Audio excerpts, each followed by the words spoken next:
വിദ്യാധിരാജായ നമഃ.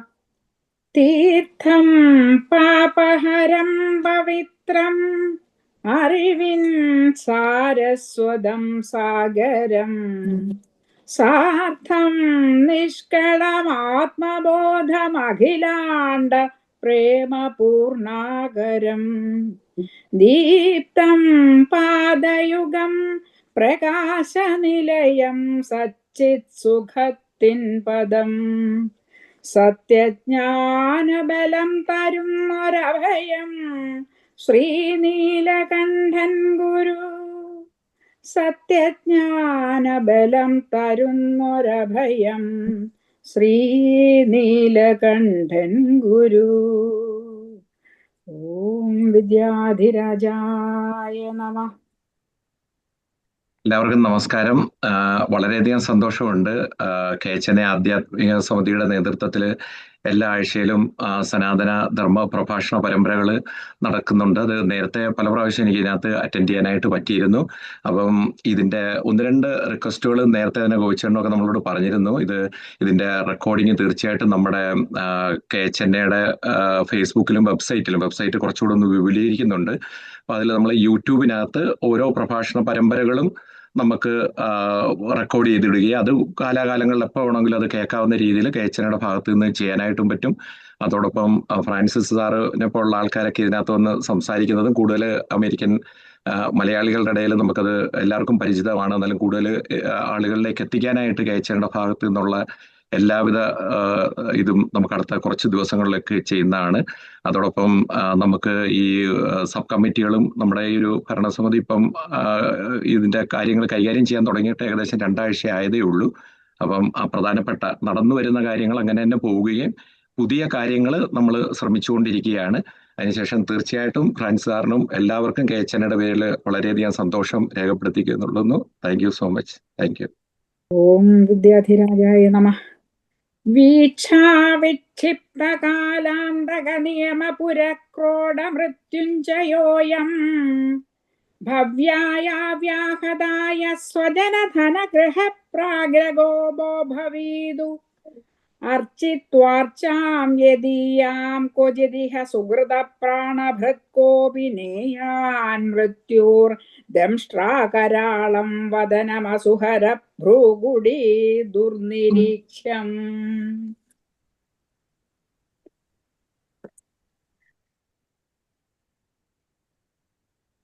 മഹാമഹോപാധ്യായസ്യ പാദയോഃ സപ്രശ്രയം പ്രണമ്യ യുഷ്മാകം സർവേഷാം കൃതേ യുഷ്മഭ്യം അഹം സ്വാഗതം വ്യാഹരാമി മമ ഭാഷണശ്രവണായ.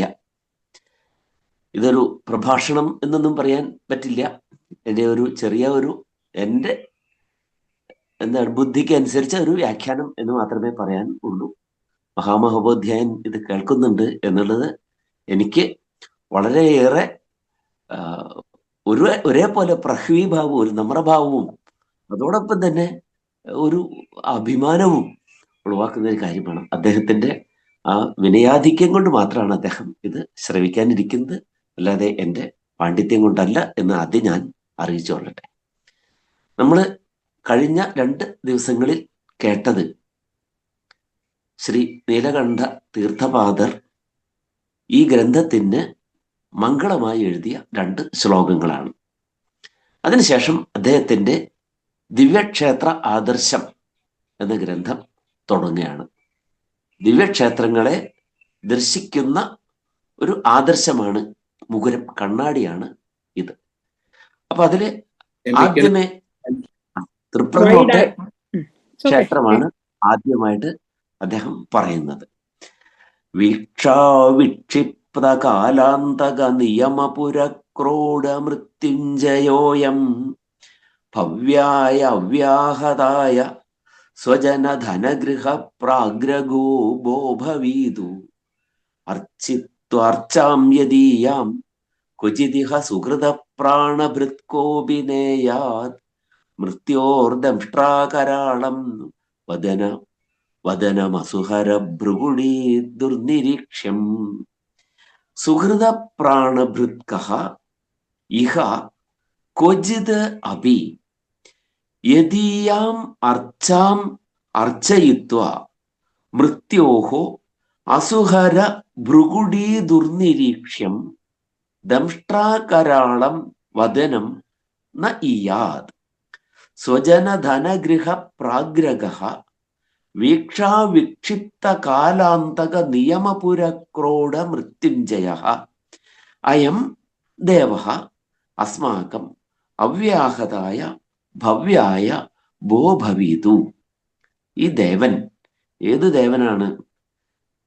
മൃത്യുദേവനെ വരെ തൻ്റെ ഒരു ഭക്തന്റെ ആഗ്രഹം, ഭക്തന്റെ പ്രാണൻ നിലനിർത്തുന്നതിനു വേണ്ടി ബലമായി ദൂരീകരിച്ച ആ ദേവൻ, ഇത് ദേവനാണ്. അദ്ദേഹം സവിശേഷമായ ആ ഭാവത്തോട് കൂടിയിട്ട് തൃപ്രങ്ങോട്ട് സന്നിഹിതനായിരിക്കുന്ന ആ ദേവൻ ശിവഭഗവാനാണ് മൃത്യുഞ്ജയൻ. ആ മൃത്യുഞ്ജയൻ നമുക്ക് നിരന്തരമായിട്ടുള്ള മംഗളങ്ങൾക്ക് കാരണമായി തീരട്ടെ. ഭവ്യമായിട്ടുള്ള നമുക്ക് വരേണ്ട നന്മകൾക്കൊക്കെ അദ്ദേഹം വീണ്ടും വീണ്ടും കാരണമായി തീരട്ടെ, അതിശയകരമായിട്ട് ആ വിധത്തിൽ കാരണമായി തീരട്ടെ എന്നാണ്. ആരാണ് ഈ വീക്ഷാവിക്ഷിപ്ത കാലാന്തക? വീക്ഷണം കൊണ്ട് വിക്ഷിപ്തനാക്കപ്പെട്ട കാലാന്തകനോട് കൂടിയിട്ടുള്ളവൻ. കാലാന്തകൻ എന്ന് പറഞ്ഞാൽ യമനാണ്, യമധർമ്മനാണ്. ആ യമധർമ്മൻ ഈ ദേവന്റെ വീക്ഷണം കൊണ്ട് വിക്ഷിപ്തനായി എന്നാണ്. ഈ കഥ നമുക്കൊക്കെ സുപരിചിതമായിട്ടുള്ള ഒന്നാണ്. മാർക്കണ്ഡേയൻ മൃഗണ്ടു മഹർഷിക്ക് മക്കളുണ്ടായിരുന്നില്ല. തനിക്ക് ഒരു മകനെ കിട്ടുന്നതിന് വേണ്ടി അദ്ദേഹം അതികഠിനമായിട്ടുള്ള തപസ് അനുഷ്ഠിച്ചു. അതിന്റെ ഫലമായിട്ടാണ് അദ്ദേഹത്തിന് ഈ മൃഗണ്ടുവിന്റെ മകൻ എന്ന അർത്ഥത്തിലാണ് മാർക്കണ്ഡേയ എന്ന് പറയുന്നത്. മൃഗണ്ടോഹോ അപത്യം പുമാൻ എന്ന അർത്ഥത്തിലാണ് പറയുന്നത്. അപ്പോ അവിടെ ഉണ്ടായിരുന്ന ഒരു വ്യവസ്ഥ മഹർഷിയോട് ചോദിച്ചു. മാതാപിതാക്കന്മാർ ശ്രദ്ധിക്കേണ്ട ഒരു കാര്യമാണ്. മഹർഷിയോടും തത്പത്നിയോടും ചോദിച്ചു, നിങ്ങൾക്ക് ഞാൻ വളരെ ദീർഘായുസ്സായിട്ടുള്ള ഒരു മകനെ തരാം, പക്ഷെ അയാൾ സർവ ദുർഗുണങ്ങളുടെയും ആലയമായിരിക്കും. അല്ലെങ്കിൽ നിങ്ങൾക്ക് സർവഗുണസമ്പന്നനായ ഒരു മകനെ തരാം, പക്ഷെ അയാൾ അല്പായുസ്സായിരിക്കും. നിങ്ങൾക്ക് ഏതാണ് വേണ്ടത്?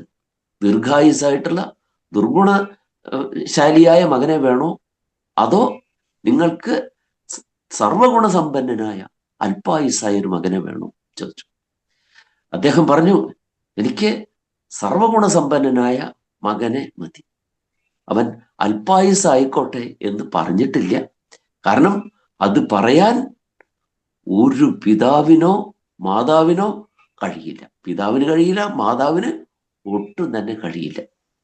അപ്പോ എനിക്ക് എന്താണെങ്കിലും അങ്ങ് തരുന്നത് സർവഗുണസമ്പന്നനായ മകനായിരിക്കണം എന്ന് അദ്ദേഹം പറഞ്ഞു. അപ്പോ അദ്ദേഹത്തിന് അതനുസൃതമായിട്ട് മകനുണ്ടായി. എത്ര വയസ്സാണ് അവന് പ്രായം പറഞ്ഞിരിക്കുന്നത്? 16 വയസ്സാണ്.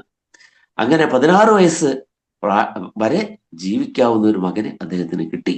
കുട്ടിയാണെങ്കിൽ സ്വഭാവത്തിന്റെ ഗുണം കൊണ്ട് എല്ലാവരുടെയും മനസ്സിനെ വല്ലാതെ ആകർഷിച്ചു. കുട്ടിയുടെ പിറന്നാൾ വന്നു. അമ്മ കണ്ണുനീരോടുകൂടി കുട്ടിക്ക് ഭക്ഷണം വിളമ്പി. രണ്ടാമത്തെ പിറന്നാൾ വന്നു, മൂന്നാമത്തെ പിറന്നാൾ വന്നു. അപ്പോഴൊക്കെ അമ്മ ഭക്ഷണം വിളമ്പുന്നത് കണ്ണുനീരോട് കൂടിയിട്ടാണ്. കുട്ടിക്കിത് തിരിച്ചറിയാറായപ്പോൾ കുട്ടി ചോദിച്ചു, അമ്മേ, എന്താണ് എൻ്റെ പിറന്നാളിനൊക്കെ അമ്മ എനിക്ക് കണ്ണുനീരോടുകൂടി വിളമ്പിത്തരുന്നത് എന്ന് ചോദിച്ചു. അമ്മയുടെ കണ്ണുനീരിന്റെ കാരണം എന്താണെന്ന് ആദ്യമൊക്കെ അമ്മ പറഞ്ഞില്ല. പിന്നീട് അമ്മ കുട്ടിയോട് പറഞ്ഞു, മോനെ, നിനക്ക് 16 വയസ്സ് വരെ ആയുസുള്ളൂ. ഓരോ പിറന്നാളും കഴിയുമ്പോൾ അതിൽ ഓരോ വർഷം കഴിഞ്ഞല്ലോ എന്നുള്ള ഭയമാണ് അമ്മയുടെ മനസ്സിൽ എന്ന് പറഞ്ഞു. കുട്ടി ഉടനെ തന്നെ പോയി മണ്ണുകൊണ്ടാണ് ഒരു ശിവലിംഗം ഉണ്ടാക്കി അതിൻ്റെ മുമ്പിൽ കുട്ടി പ്രണാമപൂർവകമായി പ്രാർത്ഥിച്ചു നിരന്തരമായിട്ട്. അതിൻ്റെ വെളിച്ചത്തിലാണ് ഭഗവാൻ അവിടെ പ്രത്യക്ഷപ്പെടുന്നത്. എന്നിട്ട് യമധർമ്മൻ വന്നു കുട്ടിയോട് പറഞ്ഞു, നിനക്ക് എന്നും 16 വയസ്സാണ്. എന്ന് എത്ര കൊല്ലം കഴിഞ്ഞാലും നിനക്ക് 16 വയസ്സാണ്.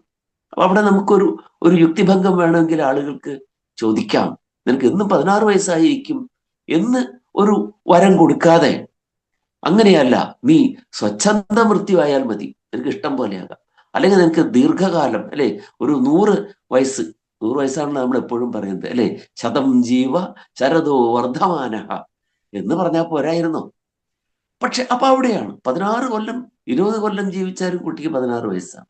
അതെങ്ങനെയാണ് എന്ന് ആളുകൾക്ക് തോന്നും. അപ്പൊ അവിടെയാണ് ദൈവിക ശക്തിയുടെ പ്രഭാവം നമ്മൾ കാണേണ്ടത്. എവിടെയാണ് നമ്മുടെ പുരുഷ സൂക്തത്തിൽ പറയുന്നുണ്ട്, സഹസ്രശീർഷ പുരുഷ സഹസ്രാക്ഷ സഹസ്രപാത് സ ഭൂമിം വിശ്വതോ വൃത്വ അത്യതിഷ്ഠ ദശാങ്കുലം.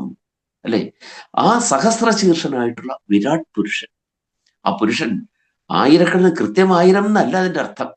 എന്താണ്? ആയിരക്കണക്കിന് ശിരസുകൾ, അല്ലെ, സഹസ്രാക്ഷ, ആയിരക്കണക്കിന് കണ്ണ് എന്ന് പറഞ്ഞാൽ എല്ലാം കാണുന്നവൻ, എല്ലാം അറിയുന്നവൻ, സർവത്ര സന്നിഹിതനായിരിക്കുന്നു, ഓംനിപൊട്ടന്റ്, ഓംനിഷ്യന്റ് എന്നൊക്കെ നമ്മൾ പറയുന്ന അർത്ഥങ്ങളാണ് അവിടെ ഗ്രഹിക്കപ്പെട്ടിട്ടുള്ളത്. ആ ദേവൻ ഭൂമിയെ വിശ്വത ശബ്ദത്തിന് എല്ലാം എന്നർത്ഥം, വിശ്വേ ദേവാഹ എന്ന് പറഞ്ഞാൽ എല്ലാ ദേവന്മാരും എന്നാണ് അർത്ഥം. വിശ്വനാഥൻ എന്ന് പറഞ്ഞാൽ അഖിലാധിനായകൻ എന്നാണ് അർത്ഥം, അല്ലാതെ ലോകത്തിന്റെ നായകൻ എന്നല്ല. അപ്പോ വിശ്വത, എല്ലായിടത്തു നിന്നും ഈ ഭൂമിയെ ആവരണം ചെയ്ത്, എല്ലാറ്റിനെയും ആവരണം ചെയ്ത് 10 അങ്കുലം വ്യാപിച്ചു നിൽക്കുന്നു. 10 അങ്കുലമാണ് വ്യാപിച്ചു നിൽക്കുന്നത്, മതിയല്ലോ. എല്ലായിടത്തു നിന്നും ആവരണം ചെയ്താൽ പിന്നെ അതിനപ്പുറം എന്തുണ്ട് എന്ന് ആർക്കും നോക്കേണ്ട കാര്യമില്ല, നോക്കിയിട്ടും കാര്യമില്ല. അപ്പോ അവിടെയാണ് ആ ദൈവിക ശക്തി. ആ ദൈവിക ശക്തി എന്താണ്? 16 വയസ്സ്, 16 26 കൊല്ലം ജീവിച്ചാലും നിനക്ക് 16 വയസ്സാണ്. ആ നമ്മൾ എപ്പോഴും ലോകത്തിന്റെ മാനദണ്ഡങ്ങൾ വെച്ച് അളക്കുന്നു. ഇത് അതിനെയും അതിശയിച്ചു നിൽക്കുന്ന ആ ദൈവിക ശക്തിക്ക് എല്ലാം എന്താണ്? സാധ്യമാണ്, നമ്മൾ വിചാരിക്കുന്ന പോലെയാണ്. അപ്പോൾ അങ്ങനെ എന്താണ്, അവൻ ആരായി തീർന്നു? എന്നും ആ വയസ്സാണ്, അവന് അതിൽ മാറ്റമില്ല. പക്ഷെ കുട്ടിയെ കൊണ്ടുപോകാൻ യമധർമ്മൻ വന്നു. അവിടെയാണ് എന്താണ്, യമധർമ്മനോട് ഈശ്വരൻ തന്നെയാണ് പറയുന്നത്, എന്താണ്, ഇവനെ കൊണ്ടുപോകാൻ പറ്റില്ല. പക്ഷെ യമധർമ്മൻ അദ്ദേഹത്തിൻ്റെതായ എന്തുണ്ട്, പരിമിതികളുണ്ട്, അദ്ദേഹത്തിന്റെ ചാർജ്, ഡ്യൂട്ടി നിർവഹിക്കേണ്ടതുണ്ട്. പക്ഷെ ശിവഭഗവാൻ യമധർമ്മനെ അവിടെ നിന്ന് വിക്ഷേപിക്കുകയാണ്, എറിഞ്ഞു കളയുകയാണ് ചെയ്യുന്നത്. അപ്പോൾ ഇവിടെ നമ്മൾ ചിന്തിക്കേണ്ട പല പല കാര്യങ്ങൾ ഇതിനകത്തൊക്കെ ഉണ്ട്. ഈ കഥകളിലൊക്കെ, നമ്മുടെ പുരാണങ്ങളിൽ ഉള്ള കഥകൾ എന്ന് പറയുമ്പോൾ ഒരു കഥയും വാച്യാർത്ഥം മാത്രം ഗ്രഹിച്ച് തള്ളിക്കളയേണ്ടതല്ല. ഇതിലൊക്കെ അല്ലെ, ഒന്നൊരു കാര്യം നമ്മുടെ സാധാരണ ജീവിതത്തിൽ നമ്മൾ അറിയേണ്ട ഒരു കാര്യം ഇതിലുണ്ട്, വളരെ പ്രധാനപ്പെട്ട ഒരു കാര്യമുണ്ട്. എന്താണത്? നമ്മുടെ വ്യഥകൾ, നമ്മുടെ പ്രശ്നങ്ങൾ മക്കളെയും കൂടെ അറിയിക്കുക. അമ്മ ഈ മകനോട് ഇത് പറഞ്ഞില്ലെങ്കിൽ എങ്ങനെയാണ് അയാൾക്ക് ഇതിന് പരിഹാരം ചെയ്യാൻ പറ്റുക? അപ്പോ അവൻ കുട്ടിയല്ലേ, അവനോട് പറഞ്ഞിട്ട് എന്താണ് കാര്യം? ഇതൊന്നുമല്ല. നമ്മുടെ കുടുംബം, ആ കുടുംബത്തിലുണ്ടാകുന്ന പ്രശ്നങ്ങൾ നമ്മുടെ കുട്ടികളും കൂടെ അറിഞ്ഞിരുന്നാൽ ഒരുപക്ഷെ നമുക്ക് ചെയ്യാൻ പറ്റാത്ത പരിഹാരം കുട്ടികൾക്കും ചെയ്യാൻ പറ്റിയെന്ന് വരും. അങ്ങനൊരു പാഠം ഇതിലുണ്ട്. പിന്നെ നമ്മുടെ ഈശ്വര ശക്തിയിൽ ഉള്ള നമ്മുടെ എന്താണ്, ആ അചഞ്ചലമായിട്ടുള്ള വിശ്വാസവും ശരണവും എല്ലാം ഇവിടെ നമുക്ക് പാഠമാകേണ്ടതാണ്. അങ്ങനെ തൻ്റെ വീക്ഷണം കൊണ്ട്, വെറും വീക്ഷണം കൊണ്ടാണ് വിക്ഷേപിച്ചത്. എന്ത്? ദൂരീകരിച്ചത്, ദൂരെ എറിഞ്ഞു കളഞ്ഞത്. ആരെയാണ് എറിഞ്ഞു കളഞ്ഞത്? കാലാന്തകനെ. അപ്പോ വീക്ഷ കൊണ്ട്, തൻ്റെ വീക്ഷണം കൊണ്ട് വിക്ഷേപിക്കപ്പെട്ട കാലാന്തകനെ നിയമപുരക്രോഡ, ആ കാലാന്തകനെ നിയമിച്ചതായ, നിയമിക്കുക എന്ന് പറഞ്ഞാൽ എന്താണ്? ടു ബ്രിങ് അണ്ടർ കൺട്രോൾ എന്നാണ് അതിന്റെ അർത്ഥം. നിയമിക്കുക, നിയമം. യമവും നിയമവും സംയമൊക്കെ നമുക്ക് അറിയാവുന്നതാണ്. നിയമം എന്ന് പറയുമ്പോൾ അതൊരു അധികാരി കൊണ്ടുവരുന്ന വിലക്കാണ് നിയമം. നീ ഇങ്ങനെ ചെയ്യാൻ പാടുള്ളൂ എന്ന് പറയുന്നത്. നമ്മൾ സ്വയം കൊണ്ടുവരുമ്പോൾ അതിനെ സംയമം എന്നാണ് പറയുക എന്നറിയാമല്ലോ. അങ്ങനെ വീക്ഷണം കൊണ്ട്, ഇവിടെ ആധികാരികമായിട്ട് തന്നെയാണ്, വീക്ഷ കൊണ്ട് വിക്ഷേപിക്കപ്പെട്ട കാലാന്തകനെ നിയമിച്ചിരിക്കുന്നതായ പുരം. എവിടെയാണോ ആ കാലാന്തകൻ നിയമിക്കപ്പെട്ടത്, ആ പുരം ക്രോഡമാക്കിയ പുരക്രോഡം, പുരക്രോഡമൃത്യുഞ്ജയ അയം. പുരത്തിന്റെ ക്രോഡമായിരിക്കുക. ശരിക്ക് ക്രോഡം എന്ന പദത്തിനർത്ഥം നെഞ്ച് എന്നൊക്കെയാണ്. അപ്പൊ അവിടെ നമുക്ക് എടുക്കുമ്പോൾ ആ പുരക്രോഡൻ, പുരത്തിന് ക്രോഡമായിരിക്കുന്ന, വക്ഷസായിരിക്കുന്ന, അഥവാ അവിടെ താത്പര്യാർത്ഥം ആ പുരത്ത് എന്താക്കിയവൻ തന്റെ നിലയമാക്കി അവിടെ കുടികൊള്ളുന്ന ആ ദേവൻ, ആ പുരത്തെ വക്ഷസിലേറ്റിയവൻ എന്നൊക്കെ വേണമെങ്കിൽ നമുക്ക് അതിന് അർത്ഥം പറയാം. ഏതാണെങ്കിലും ആ സ്ഥാനത്ത്, ആ പുരത്തിൽ കൃതവസതിയായിരിക്കുന്ന, കൃതവസതി എന്നൊക്കെ നമ്മൾ പറയുമ്പോൾ സവിശേഷമായ സാന്നിധ്യം അവിടെ ഉള്ളതേന്നെ അർത്ഥം എടുക്കാവുള്ളൂ. അല്ലാതെ ശിവൻ എങ്ങനെയാണ് ഒരു സ്ഥലത്ത് എങ്ങനെ ആണോ? അല്ല. ശിവൻ എങ്ങനെയാണ്?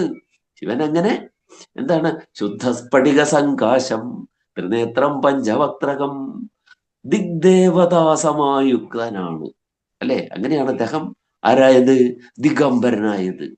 അല്ലെ? ശുദ്ധമായ സ്ഫടികം പോലെയുള്ള ശരീരം കൊണ്ട് ദിഗ്ദേവതകളോടൊപ്പം, 10 ദിക്കുകളിലുമുള്ള ദേവതകളോടൊപ്പം അവിടെ ചേർന്ന് നിൽക്കുന്നവനോട്, വ്യാപിച്ച് നിൽക്കുന്ന സർവവ്യാപിയാണ്. ആ ശുദ്ധ സ്ഫടിക സദൃശമായതുകൊണ്ടാണ് നമ്മൾക്ക് അത് കാണാൻ കഴിയാതിരിക്കുന്നത്. അപ്പൊ അങ്ങനെ ദിക്കുകളിൽ വ്യാപിച്ച് ദിഗംബരനായി വർത്തിക്കുന്ന ആ ദേവനാണ്. അപ്പൊ ആ ദേവനെ നമുക്ക് എന്ത് പറയാൻ പറ്റില്ല? ഈ തൃപ്രങ്ങോട്ട് മാത്രം നിൽക്കുന്ന എന്ന് പറയാൻ പറ്റില്ല. പക്ഷെ ആ ദേവന്റെ സവിശേഷമായ സാന്നിധ്യം അവിടെയുണ്ട് എന്ന് നമ്മൾ അവിടെ അറിയുക. അങ്ങനെയുള്ള ആ മൃത്യുഞ്ജയനായ ദേവൻ, മൃത്യുവിനെ ജയിച്ചവൻ എന്നുള്ളത് ഇവിടെ തന്നെ നമുക്ക് അറിയാം. മൃത്യു ഭഗവാനെ, യമധർമ്മനെ ജയിച്ചവനായ അയം ദേവഹ, ഈ ദേവൻ ഇവിടെ തൃപ്രങ്ങോട്ട് സവിശേഷമായ സാന്നിധ്യത്തോടു കൂടിയിരിക്കുന്ന ആ മൃത്യുഞ്ജയനായ ദേവൻ ഭവ്യായ അവ്യാഹതായ ഭവ്യത്തിന് വേണ്ടി നമുക്കുള്ളതായ, നമുക്ക് ഭവിക്കാനിരിക്കുന്നതായ മംഗളങ്ങൾ, ഭവിക്കുവാൻ യോഗ്യങ്ങളായ മംഗളങ്ങൾ അത് എങ്ങനെയായിരിക്കണം? അവ്യാഹതമായി ഉണ്ടാകണം. ആഹതമാകാതെ. ആഹതം എന്ന് പറഞ്ഞാൽ എന്താണ്? ആഹനിക്കപ്പെട്ടത്, പൂർണ്ണമായി നശിപ്പിക്കപ്പെട്ടതെന്നർത്ഥം.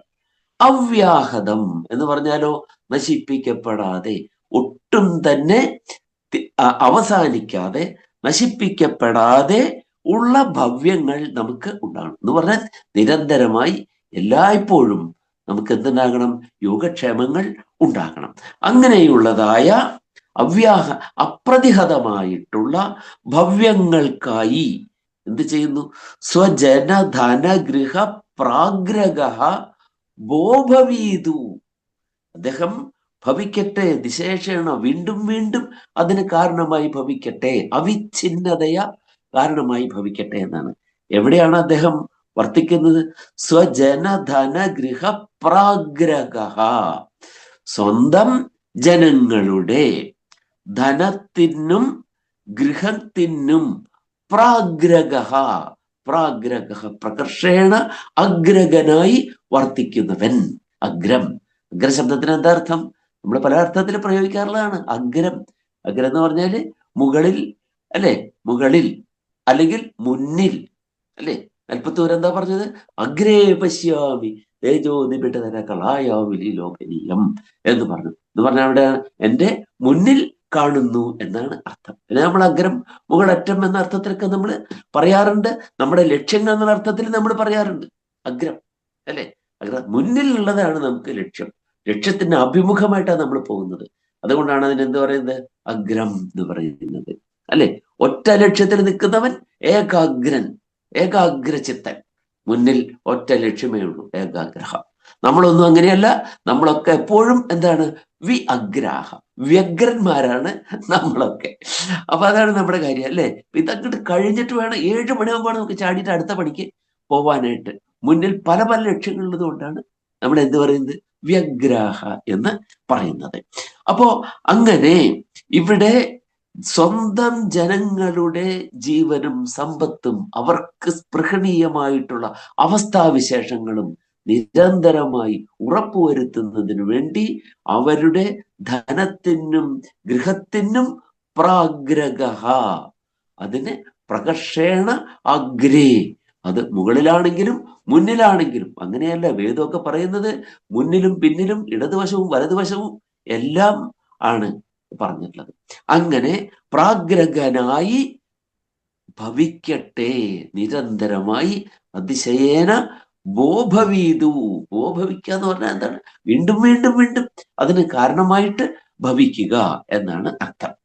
ഇനി ആ ദേവൻ എങ്ങനെയാണ്, എത്രമാത്രം ആ ദേവൻ തൻ്റെ ഭക്തരുടെ ആവശ്യങ്ങളെ അറിയുന്നവനാണ്, അതിനെ സാക്ഷാത്കരിച്ച് കൊടുക്കുന്നവനാണ് എന്നാണ് പറയുന്നത്. അതിൻ്റെ എന്താണ്, അതിൻ്റെ ആ പ്രാശസ്ത്യം അല്ലെങ്കിൽ അതിൻ്റെ ആ ഗരിമാതിരേഖം അറിയണമെങ്കിൽ ഇതാ ഇവിടെ തന്നെ പറയുന്നു, അർച്ചിത്വ അർച്ചാം യദീയാം ക്വചിദിഹ സുഹൃത പ്രാണഭൃത്കോപിനേയാത് ന ഇയാത് മൃത്യോർദംഷ്ട്രാകരാളം വദനം അസുഹര ഭൃഗുടി ദുർനിരീക്ഷ്യം. അങ്ങനെയുള്ള ആൾക്ക് മൃത്യുവിൻ്റെ കരാളമായ മുഖം ദർശിക്കേണ്ടി വരില്ല എന്ന്. അവിടെ ആ അങ്ങനെയുള്ള ആൾ എന്ത് ചെയ്താൽ മതി? ഒരു പ്രാവശ്യം അർച്ചിത്വ അർച്ചാം യദീയാം, യദീയാം അർച്ചാം അർച്ചിത്വ. യദീയ എന്ന് പറയുന്ന അർത്ഥം യസ്യ, യസ്യ ഇയം എന്ന അർത്ഥമാണ്. യസ്യ ഇയം യദീയ. നമ്മൾ പറയാറില്ലേ തദീയം മദീയം അല്ലെ? തദീയം തസ്യയിതം തദീയം. അവന്റെ, അദ്ദേഹത്തിന്റെ, അവന്റെ, അവളുടെ, അതിന്റെ എന്നൊക്കെ അർത്ഥം പറയാട്ടോ. തദീയം എന്ന് പറഞ്ഞാൽ പെട്ടെന്ന് അവന്റെ എന്ന് ചാടിയിട്ട് അർത്ഥം പറയരുത്. നമുക്കൊക്കെ പറ്റുന്ന ഒരു കുഴപ്പം, പലപ്പോഴും നമ്മുടെ തർജ്ജമകൾ ചെയ്യുമ്പോൾ എന്താണ്, ഒരൊറ്റ അർത്ഥം വെച്ചിട്ട് അങ്ങോട്ട് പറയും. അപ്പൊ നമ്മുടെ സഹ, തത് എന്നുള്ളത് പുല്ലിംഗം ഓരോ സഹ എന്നാണ് വരിക. പെട്ടെന്ന് നമ്മൾ കയറി അവൻ എല്ലായിടത്തും അർത്ഥം പറഞ്ഞേക്കരുത്. ആരെക്കുറിച്ചാ പറയുന്നത് നോക്കിയിട്ട്. കാരണം ഇംഗ്ലീഷിൽ ഹി എന്ന് പറഞ്ഞാൽ മലയാളത്തിൽ അതിന് പല അർത്ഥമാണ്. മലയാളത്തിൽ അതിന് അവൻ എന്നർത്ഥമുണ്ട്, അയാൾ എന്നർത്ഥമുണ്ട്, അദ്ദേഹം എന്നർത്ഥമുണ്ട്. ഇങ്ങനെ പല പല അർത്ഥങ്ങളുണ്ട്. ഹി ഈസ് മൈ ഫാദർ എന്ന് പറഞ്ഞാൽ അദ്ദേഹം എൻ്റെ പിതാവാണെന്നാണ് അർത്ഥം. ഹി ഈസ് മൈ സൺ എന്ന് പറഞ്ഞാൽ അവൻ എൻ്റെ മകനാണെന്ന് തന്നെയാണ് അർത്ഥം. അപ്പോ എപ്പോഴും തർജ്ജമകൾ ചെയ്യുമ്പോൾ എന്ത് ചെയ്യണം? എന്തിന് ഒരു പരിസരബോധത്തോട് കൂടിയിട്ടൊക്കെ ചെയ്യണം എന്ന് അർത്ഥം. ചെയ്തില്ലെങ്കിൽ വലിയ അപകടങ്ങൾ ഉണ്ടാകും. അപ്പൊ അതിരിക്കട്ടെ. അപ്പോ തദീയാണ് നമ്മളിപ്പോ പറഞ്ഞത്. തദീയം മദീയം മമ ഇദം മദീയം ഇരിക്കട്ടെ. അപ്പൊ അങ്ങനെയുള്ള പദങ്ങളുണ്ട്. യദീയാം, യാതൊരു ദേവനായിട്ടുള്ള അർച്ചയെയാണോ, യദീയാം അർച്ചാം, യാതൊരു ദേവന് വേണ്ടിയാണോ, അർച്ചാം ക്വചിത് ഇഹ അർച്ചിത്വ, എപ്പോഴെങ്കിലും ഒരിക്കൽ അർച്ച ചെയ്താൽ മതി. അങ്ങനെ ചെയ്താൽ, പക്ഷെ അത് അർച്ചയായിരിക്കണം. നമ്മുടെ ഒരു വഴിപാട് കളിക്കല് ആയിപ്പോവരുത് അല്ലെ? ക്ഷേത്രങ്ങളിലാണ് പോവും, രാവിലെ എന്താണ് ഒരൊറ്റ നടപ്പങ്ങോട്ട് നടക്കും ചുറ്റും. മോർണിംഗ് വാക്ക് ക്ഷേത്രത്തിലായിക്കോട്ടെ എന്ന് വിചാരിച്ചിട്ട് നടത്തുന്ന ഒരു ഇത് അതിന് അർച്ച എന്ന് പറയാൻ പറ്റില്ല. അപ്പൊ അത് മോർണിംഗ് വാക്കൊക്കെ വേറെ നടത്തണം. ക്ഷേത്രത്തിൽ എങ്ങനെ ആയിരിക്കണം? ക്ഷേത്രത്തിൽ നമ്മൾ നമ്മുടെ ചതുരംഗം പ്രദക്ഷിണം അത് തന്നെയാണ് ചെയ്യേണ്ടത്. ചതുരംഗമായ പ്രദക്ഷിണം, 4 അംഗങ്ങളുള്ള പ്രദക്ഷിണമാണ് ക്ഷേത്രങ്ങളിൽ ചെയ്യുന്നത്. എന്തൊക്കെയാണ് 4 അംഗങ്ങൾ എന്ന് പറഞ്ഞാൽ? എന്താണ്? പദം ശനൈർഗച്ഛേത്. ഓരോ പദവും എങ്ങനെയാണ്? ശനൈഹി, പതുക്കെ പതുക്കെ വെച്ചുകൊണ്ട് നടക്കണം. ഹസ്തൗ ചലവിവർജിതൗ, കൈകൾ എന്തായിരിക്കാൻ പാടില്ല? കൈ ചഞ്ചലമായിരിക്കാൻ പാടില്ല. അതെങ്ങനെയായിരിക്കണം? അത് അഞ്ജലി മാതായ അല്ലെ, അഞ്ജലിബദ്ധനായിട്ടാണ് അവിടെ പോണ്ടത്. ഇപ്പൊ 2 മെല്ലെ മെല്ലെ നീങ്ങുന്ന, ചുവടുവെക്കുന്ന കാലുകള്, അചഞ്ചലങ്ങളായിട്ടുള്ള കൈകൾ. പിന്നെ എന്താണ്? ഹൃദി ധ്യാനം, ഹൃദയത്തിൽ എന്ത് ധ്യാനം ഉണ്ടായിരിക്കണം. അവിടുത്തെ ആ ദേവതയെ ധ്യാനിച്ചു കൊണ്ടാണ് പ്രദക്ഷിണം വെക്കേണ്ടത്. പിന്നെ എന്താണ്? സ്തുതിർവാചി, വാക്കിൽ സ്തുതിയാണ് ഉണ്ടാവേണ്ടത് അല്ലെ? അതല്ലാതെ അടുത്ത വീട്ടിലെ ആളെ പറ്റിയിട്ട്, അയൽക്കാരനെ പറ്റിയിട്ട് കുറച്ച് എന്താണ് വർത്തമാനം പറയാൻ കുശിക്കാനുള്ള സ്ഥലം അത് പ്രദക്ഷിണമാകാൻ പാടില്ല. അപ്പൊ ഈ 4 ഭാഗം, കാല്, കയ്യ്, ഹൃദയം, പിന്നെ എന്താണ്? അധരം, വാക്കുകള്, ഇതെല്ലാം എന്തിനാണ്? അതിൽ ആ ഏകാഗ്രത അവിടെ ഉണ്ടായിരിക്കണം. അതോടുകൂടിയിട്ടുള്ള പ്രദർശനം. അങ്ങനെ ശരിയായി ഒരു അർച്ചനയെ ചെയ്താൽ, ഒറ്റ പ്രാവശ്യമാണ് സകൃത്, ഒരു പ്രാവശ്യം എന്നർത്ഥം. സകൃത് ഒരിക്കൽ തന്നെ, അർച്ചിത്വ അർച്ചാം ക്വചിത്, അത് എപ്പോഴാണ്, എപ്പോഴെങ്കിലും ഒരിക്കൽ. ഇഹ സുഹൃതപ്രാണഭൃത്, അത് അയാൾ ആരായിരിക്കും? സുഹൃതപ്രാണഭൃത്തായിരിക്കും.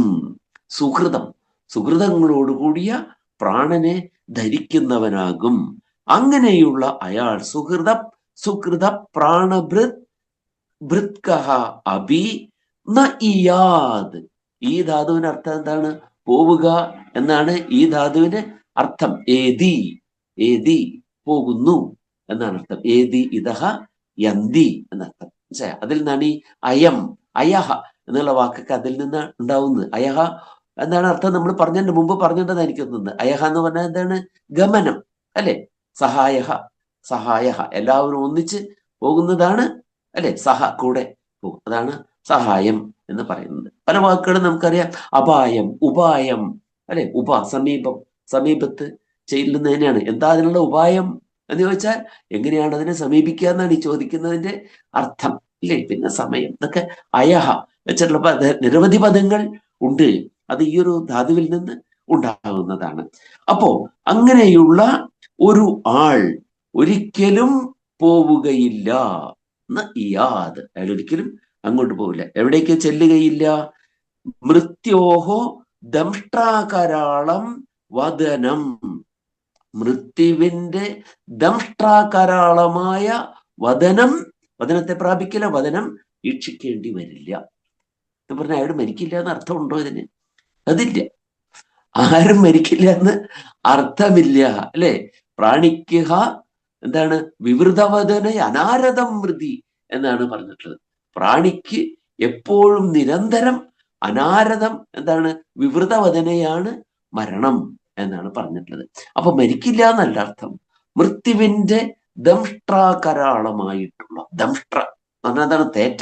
തേറ്റയൊക്കെ കൊണ്ട് കരാളമായിട്ടുള്ള, ഭയാനകമായിട്ടുള്ള ആ മുഖം, അത് എങ്ങനെയുള്ളതാണ്? അസുഹര ഭൃഗുടീ ദുർനിരീക്ഷ്യം. അസു എന്ന് പറഞ്ഞാൽ പ്രാണൻ എന്നർത്ഥം. അസുക്കൾ, പ്രാണൻ എന്നാണ് അർത്ഥം. നമ്മൾ ഈ കുട്ടികൾക്ക് പേരിടുമ്പോൾ ശ്രദ്ധിക്കേണ്ട ഒരു കാര്യമുണ്ട്. കുട്ടികൾക്ക് അൻസു എന്ന് പേരിടും, പലരും അതിനെ അനസു എന്ന് വായിക്കുകയും ചെയ്യും. അനസു എന്ന് പറഞ്ഞാൽ എന്താ അർത്ഥം? അസുക്കളില്ലാത്തത് എന്നാണ് അർത്ഥം. പ്രാണൻ ഇല്ലാത്തത് എന്നൊരർത്ഥം അനസു എന്ന് പറഞ്ഞാൽ വന്നു പോകും. അതുകൊണ്ട് പേരൊക്കെ ഇടുമ്പോൾ ഒന്ന് ശ്രദ്ധിച്ചും സൂക്ഷിച്ചൊക്കെ ഇട്ടാൽ ആളുകൾ അത് എങ്ങനെ വായിക്കും എന്ന് കൂടെ നോക്കി എന്ന് ഇടുകയാണിച്ചാൽ നല്ലതാണ്. കുട്ടികളാണെങ്കിൽ പിന്നീട് അതിനെക്കുറിച്ച് വിഷമിക്കേണ്ട അവസ്ഥ ഉണ്ടാകും. ഇരിക്കട്ടെ. അസുഹരം, പ്രാണനെ ഹരിക്കുന്നു, പ്രാണൻ എടുക്കത്തക്ക വിധത്തിലുള്ളതായ ഭൃഗുടി, ആ ചുളിഞ്ഞ പുരികം കൊണ്ട്, ചുളിച്ചു നോക്കുക എന്ന് പറഞ്ഞാൽ എന്താർത്ഥം? ഭീഷണമായിട്ടുള്ള നോട്ടം എന്നാണ് അർത്ഥം. അങ്ങനെയുള്ള അതുകൊണ്ട് ദുർനിരീക്ഷ്യമായ മൃത്യുവിന്റെ മുഖത്തെ ദർശിക്കേണ്ടി വരില്ല. അപ്പൊ പിന്നെ മരണം ഉണ്ടാവില്ലേ? ഉണ്ടാകും. പക്ഷെ ആ മരണം, അങ്ങനെയുള്ളവർക്ക് എങ്ങനെയാണ് ആ മരണം അല്ലെ? ആരാണ് നമ്മുടെ സംഹാരത്തിന്റെ ദേവൻ? ആരാണ്? ഈ പറഞ്ഞ ദേവൻ തന്നെയാണ് അല്ലെ? നമ്മളെപ്പോഴും ത്രിമൂർത്തികളിൽ ഉഗ്രമൂർത്തിയായിട്ടുള്ള ശ്രീ പരമേശ്വരൻ, അദ്ദേഹത്തിന്, ആ ശ്രീ പരമേശ്വരന് വേറെ ഒരു ഭാവമുണ്ട്. കാളിദാസൻ നമുക്ക് പറഞ്ഞു തന്നിട്ടുണ്ട്. ആരാണ്? വാഗർത്ഥാവിവ സംപൃക്തവും വാഗർത്ഥ പ്രതിപത്തൈ ജഗത പിതരൗ വന്ദേ പാർവതി പരമേശ്വരവും. ജഗത്തിന്റെ പിതാക്കന്മാരാണ് ആര്? പാർവതി പരമേശ്വരന്മാര്. പിതാക്കന്മാർ എന്ന് പറഞ്ഞാൽ പിതാച്ച മാതാച്ച പിതരവും, പിതാവും മാതാവും. അവര് ആരാണ്? ജഗത് പിതാക്കളാണ്. അവനാണ് അവർക്ക് മൂന്നാമതൊരു കണ്ണൊക്കെ കൊടുത്തിട്ടുള്ളത്. പാരന്റിങ്ങിന്റെ അടിസ്ഥാന തത്വമാണ് ആ മൂന്നാമത്തെ കണ്ണ് എന്ന് പറയുന്നത്. മാതാപിതാക്കന്മാർക്ക് എന്തുണ്ടാവണം? മൂന്നാമതൊരു കണ്ണ് വേണം. ആ കണ്ണ് എവിടെയായിരിക്കണം? അത് വിവേകത്തിന്റെ കണ്ണായിരിക്കണം. അതിനാണ് എന്ത്? നിടിലത്തിൽ കൊടുത്തിരിക്കുന്നത്. അപ്പോ ശിവപാർവതിമാർക്ക് രണ്ടുപേർക്കും ആ വിവേകത്തിന്റെ കണ്ണുണ്ട്. അതോടുകൂടി നോക്കിയാലേ കുട്ടികളെ നോക്കല് ശരിയാവുള്ളൂ, പാരന്റിങ് സക്സസ്ഫുൾ ആവുള്ളൂ, വിജയകരമായി മാറുകയുള്ളൂ. അതിനാണ് ആ കണ്ണ് നിടിലത്തിൽ തന്നെ കൊടുത്തിരിക്കുന്നത് അല്ലെ? സ്രഷ്ടാവാകാൻ അതൊന്നും വേണ്ട, ചുറ്റുപാടുകൾ കണ്ടാൽ മതി, 4 മുഖം ഉണ്ടായാൽ മതി, അല്ലെ? ഒരു സന്തതി ഉണ്ടായാൽ ആ സന്തതിക്ക് ഇവിടെ എന്താണ് ആരോഗ്യത്തോട് കൂടിയിട്ട്, അല്ലെ? ശാരീരികമായ ആരോഗ്യം, മാനസികമായ ആരോഗ്യം, സാമ്പത്തികമായിട്ടുള്ള സ്ഥിതിവിശേഷങ്ങള്, സാമൂഹ്യമായി ഇതൊക്കെ ഉണ്ടാവും നോക്കാനായിട്ട് ചുറ്റുപാടും കണ്ടാൽ മതി.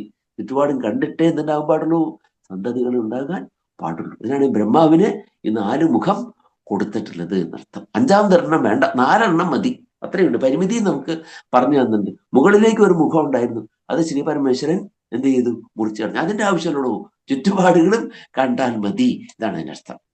സംരക്ഷണത്തിന് നമ്മുടെ അധ്വാനം വേണം, 4 കൈയിന്റെ അധ്വാനം വേണം സംരക്ഷിക്കാനായിട്ട്, കുട്ടികളെ സംരക്ഷിക്കാൻ, കുടുംബം പോറ്റാൻ. അതിനാണ് ഈ 4 കയ്യ് പറഞ്ഞിട്ടുള്ളത്. അപ്പൊ ഈ എന്താണ് മാതാപിതാക്കന്മാരെ അവരെന്താണ് ചെയ്യുന്നത്, അവർക്ക് വേണ്ടത് ഈ വിവേകത്തിന്റെ ദൃഷ്ടിയാണ്.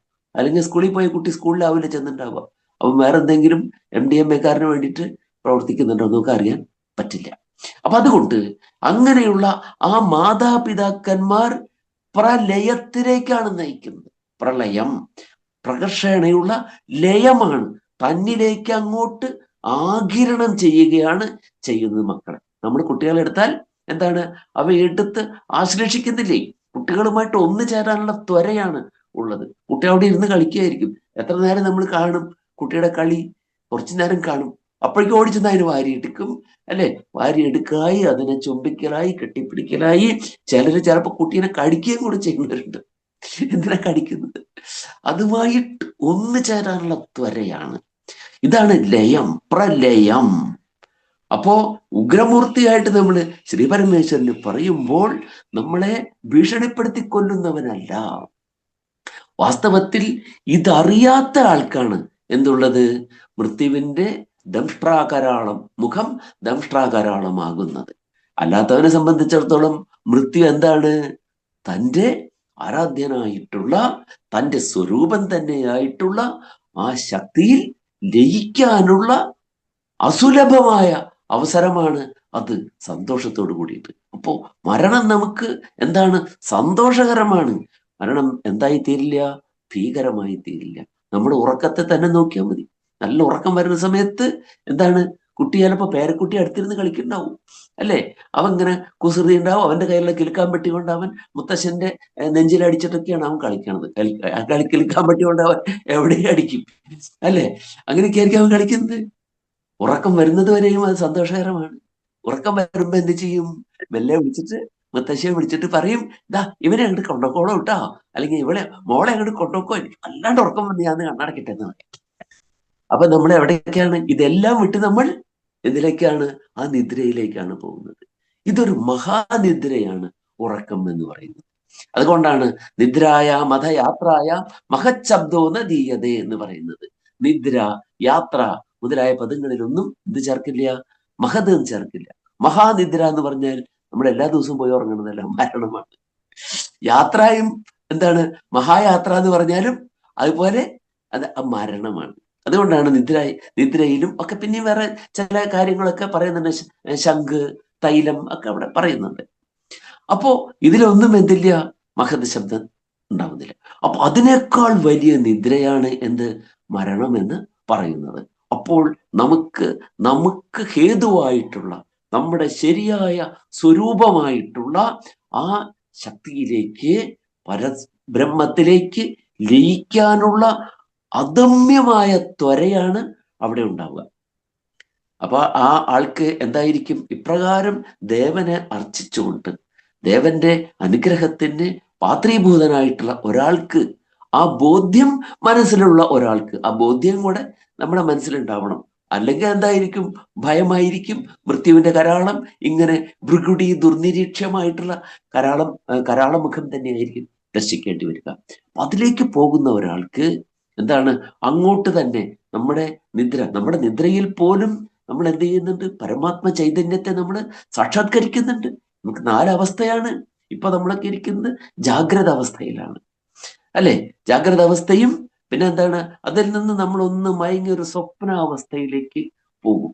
സ്വപ്നം, അതാണ് സ്വപ്നാവസ്ഥ.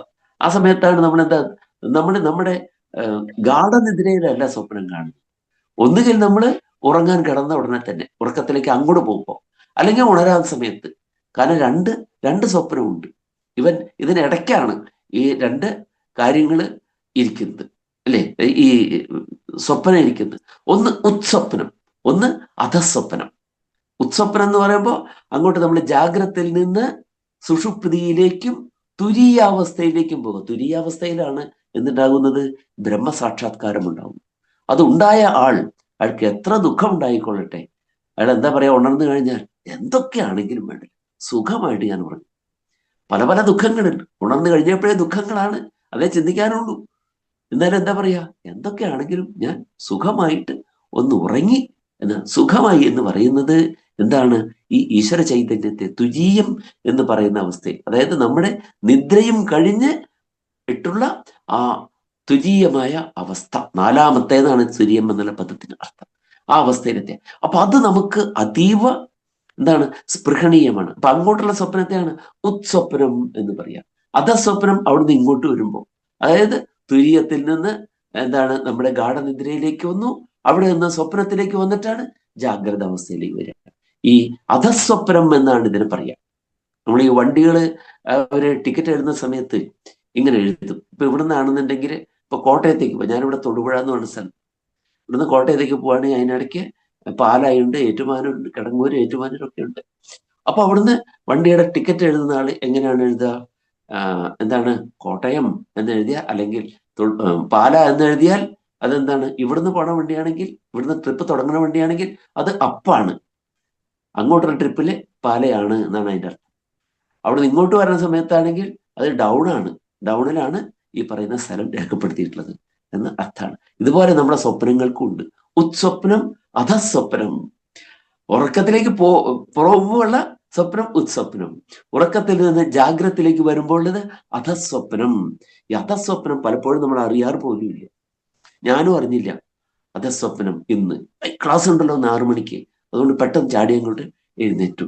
പക്ഷെ ആ സ്വപ്നത്തിലൂടെയാണ് അത് വന്നിട്ടുള്ളത്, അതിലൂടെ അല്ലാണ്ട് വരാൻ പറ്റില്ല. അപ്പൊ എന്താണ് അധസ്വപ്നം? നമ്മൾ പലപ്പോഴും അറിയുന്നില്ല.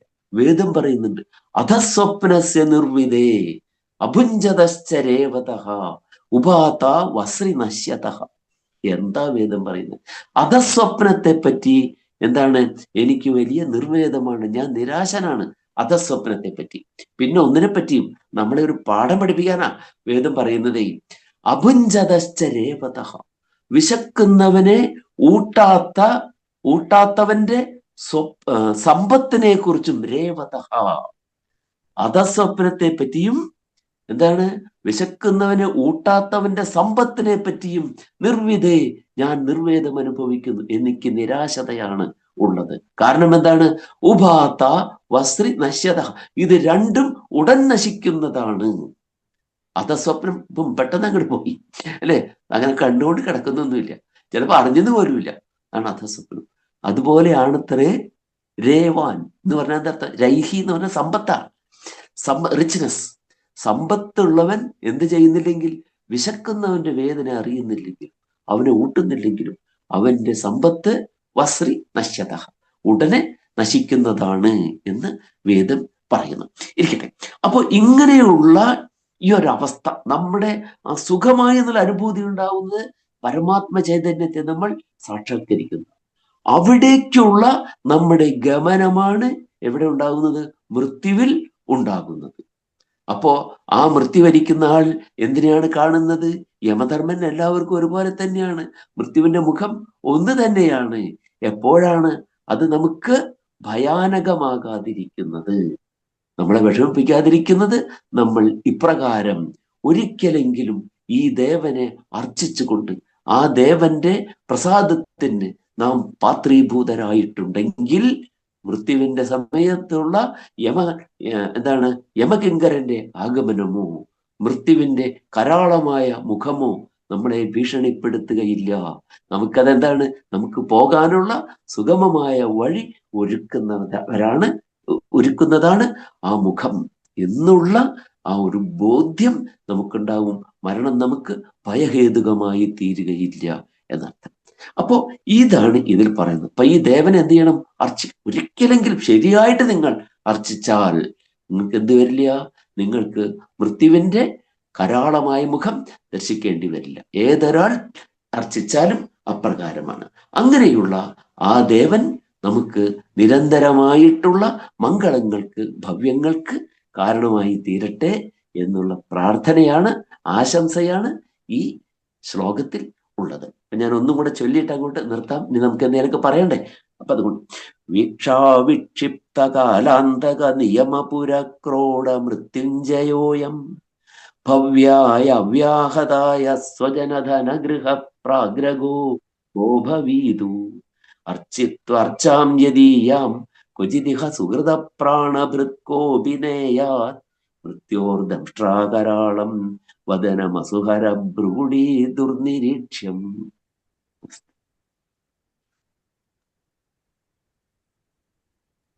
നമുക്ക് എല്ലാവർക്കും പല സംശയങ്ങളും കണ്ടേക്കും. അടുത്ത ഏതാനും നിമിഷങ്ങൾ നമുക്ക് അതിനുവേണ്ടി സാറ് നമ്മളോട് സഹകരിക്കുന്നതാണ്. സംശയങ്ങൾ ചോദിക്കാം.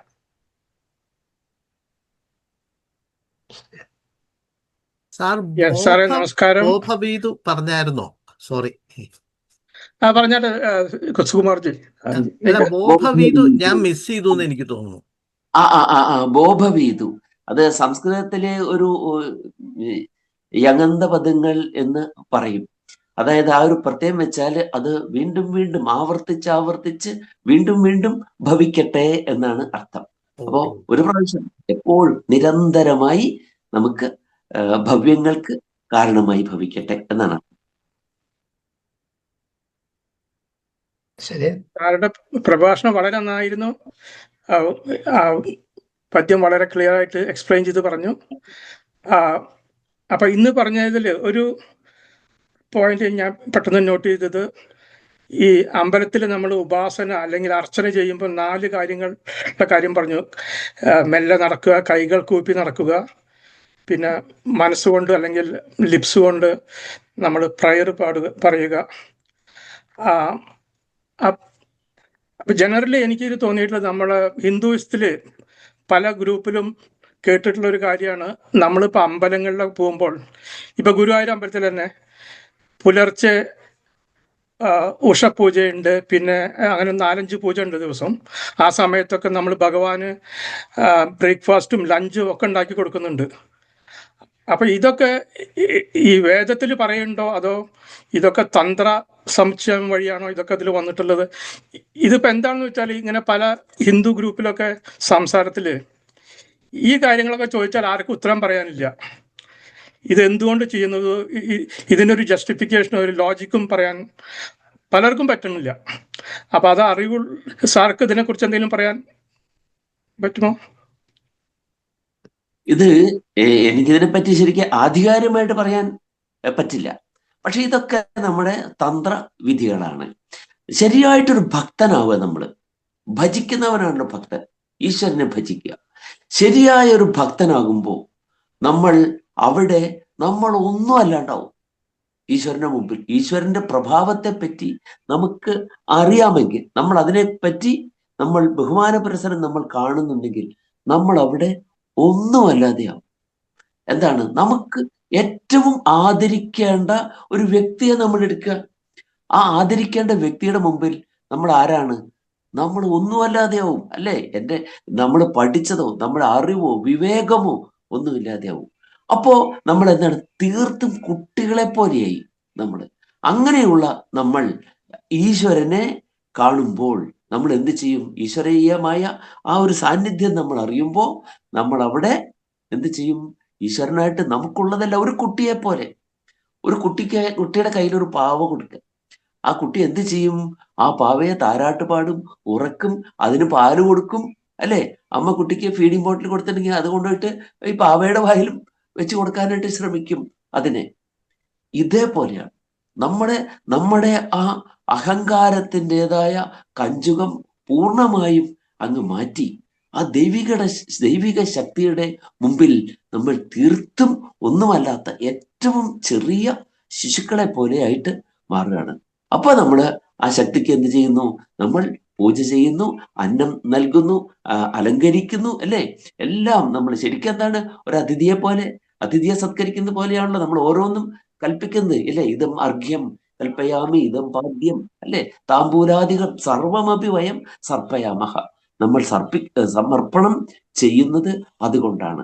അങ്ങനെ ഇതൊക്കെ നമ്മുടെ മനസ്സിന്റെ സമാധാനത്തിന് വേണ്ടിയിട്ടാണ് നമ്മൾ ചെയ്യുന്നത്. പിന്നെ അതിലെ ആ ഏകാഗ്രത വളരെ പ്രധാനമാണ്. ആ ഏകാഗ്രതയിലാണ് നമുക്ക് എന്ത് ചെയ്യാൻ പറ്റുന്നത്?